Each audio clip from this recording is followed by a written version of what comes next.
Hey everyone, and welcome to Deadburgerboy Demonstrates.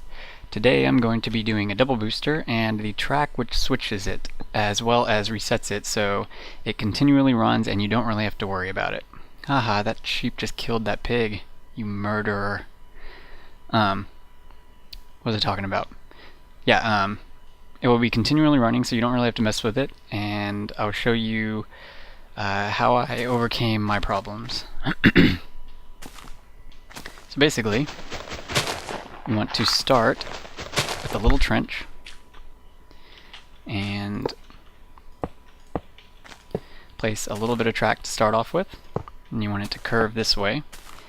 And what we want is this piece to turn inwards so that the cart simply falls back onto the track. And we do that just like that. Now, whenever our cart goes up, it simply goes around the circle and falls back down.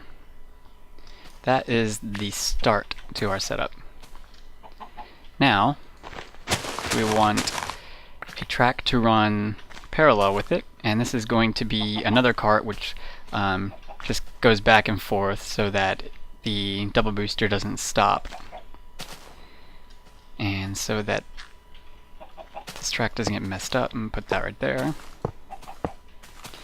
Now, it is really necessary to have this track piece right here. I learned this the hard way, and this is the main problem I was having before. I was trying to do it like that, which works for the booster itself, but when it comes to switching this track piece, it causes a lot of problems. It ends up making this track piece turn that way, which I don't want, so I have to simply take that away and place another track down. Now this back part you can do any way you really want. Doesn't matter which side you have come up. So, oops. I'm actually going to make this side flat, and this side will simply be like that. This is a very small cramped one, but for our purposes it'll be just fine. So yeah, put a cart down.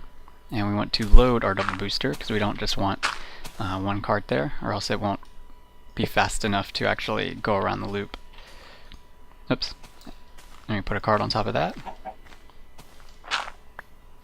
And now there are two stacked on top of each other. Oops, and I just messed them up. It's kind of hard when it's all cramped like this.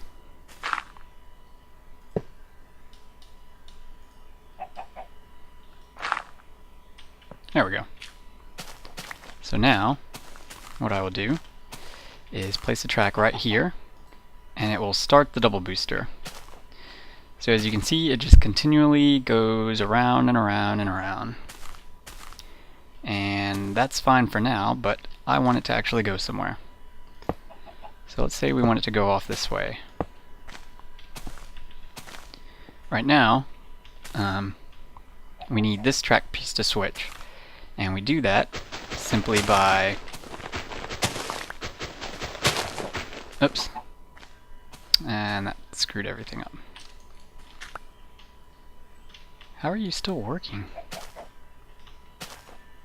Huh, that's interesting. I just learned something myself. Oops. But anyways, to get this track piece to switch, simply dig underneath it, and we place a redstone torch underneath it.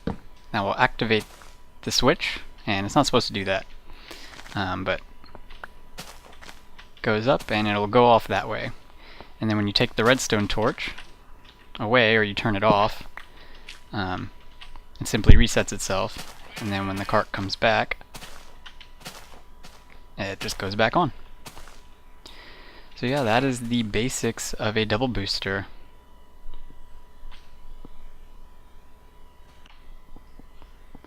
I went ahead and reset everything so I could show everything in action at once. But before I do, I thought I'd demonstrate just a little bit of simple redstone circuitry just to kind of get the switch working the way I want it to. Basically, I would need some redstone, a redstone torch, and either a pressure plate or a switch or whatever you want to use. I'm going to use a pressure plate for now. So the double booster is going. I made it a little longer just so I have a little more room. It doesn't really matter though. And I went ahead and connected this track around in a circle so that when the switch opens, it will just go around and reset itself. That's not really practical right now, but it has a lot of uses. So yeah, I dug underneath the track, and when I put a redstone torch down, it will activate anything above it. So when I place this, it will... Oops. I think I just did it. Oh. When I place this, it will open the track, and it will simply keep going around this little circle here.